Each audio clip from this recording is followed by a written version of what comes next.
Hi! In front of me is Honor X6, and today I would like to show you how you can set up screen lock. You need to begin by accessing settings and scrolling down just a bit to access biometrics and password.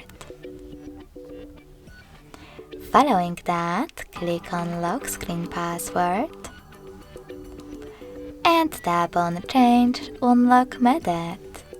Then select the best option for you from the list: 4-digit PIN, custom PIN, pattern, or password. When you're ready, you need to create your login method and repeat it in order to confirm it.